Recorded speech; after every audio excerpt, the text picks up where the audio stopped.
You know the male loneliness epidemic is getting bad when men in their 20s are making movies about how terrifying it would be if your crush suddenly started wanting to spend more time with you. Because in Obsession, the protagonist is a man in his early 20s who uses a cheap One Wish willow stick from one of those charm shops to make his crush love him, and then immediately starts to regret it. He wanted her to love him more than anyone in the world, and that's exactly what happens. She loves him more than anyone should probably love anything ever, abandoning all social etiquette, self preservation, her own hopes and dreams, all in pursuit of this guy, who quickly realizes that this wish has made his crush someone entirely different and very sinister. But all jokes aside, this movie is very frightening. Nikki, the woman who's under the spell of this wish, is exhibiting extremely disturbing behavior to the point where whenever she's off screen, we know she's doing something obsessive, something targeted towards the end goal of spending the rest of her life with Bear, the guy who made this wish. I just found that every time she was off screen, I was waiting with bated breath to see what she had been cooking up. And the tension just ramps up when she's on screen because the performance here from Indy Navarrete, and I hope I'm pronouncing that name correctly, is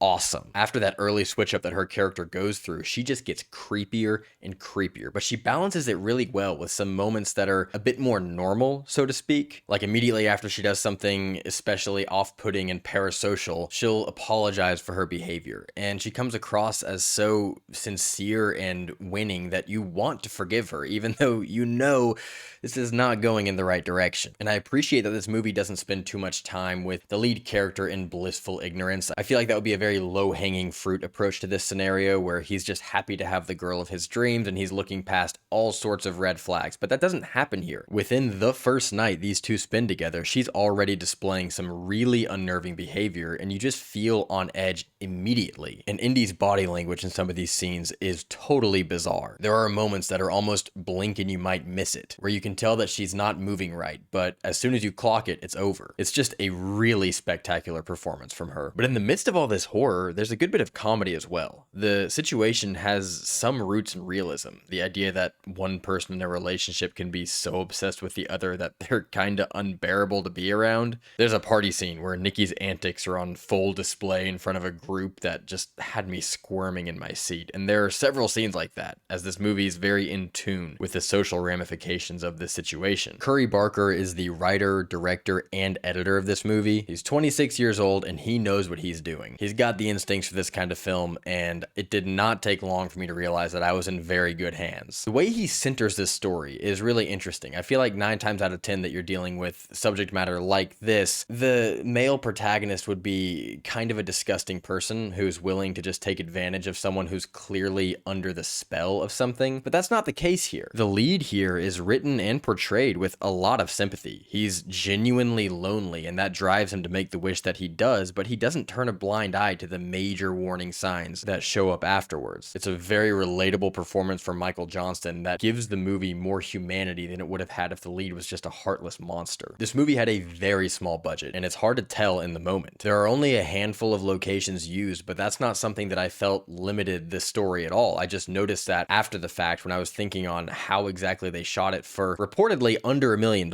Pretty much the entire movie happens indoors and in areas that we're steadily becoming more and more familiar with, and it keeps you feeling very entrapped and on edge. There's also some scenes of violence that are lingered on for a very long time, and they're very convincing. I'm just super impressed with what they were able to do under the budgetary constraints. That being said, I felt kind of checked out every time the supernatural object was discussed, this willow stick thing that incites the whole situation. The shop that Bear buys it at makes a few appearances in the movie, and I just didn't find those scenes very interesting. I didn't think that they lent much intrigue or suspense to the experience. And the more we unpack the mechanics of what's going on here, the less I understood. And I didn't need to understand it. I was totally fine with it being a mystery, but there are like 3 or 4 scenes that are devoted almost entirely to kind of explaining what's going on that I don't think really contribute much to the movie. And there are contrivances in the screenplay as well. There's a moment where a character texts another and says, I have to meet you right now to tell you something, and I can't do it over the phone. And then they do meet, and it's absolutely something that could have been handled over the phone. But it gets the right players in the right places, and it does serve as the story. It just felt a little bit hammy at times. But with those pieces in place, this movie wraps up in a way that I thought was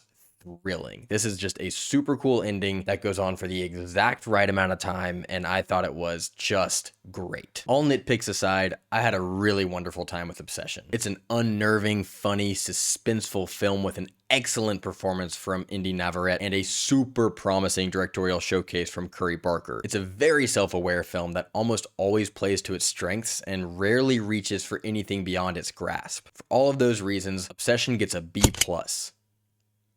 Definitely go see it. When you get a movie like this that's actually good, it's worth seeing in a crowded theater. And this is a really good one. I can't wait to see what Curry Barker does next. It's really exciting to me that there are now Gen Z filmmakers who are putting out really good movies. I can't wait to see where some of these people go with their careers. And Barker is one of the more exciting voices who's come on the scene in the past year or two. If you have seen it, please let me know what you thought of it. If you enjoyed this video, please do like and subscribe.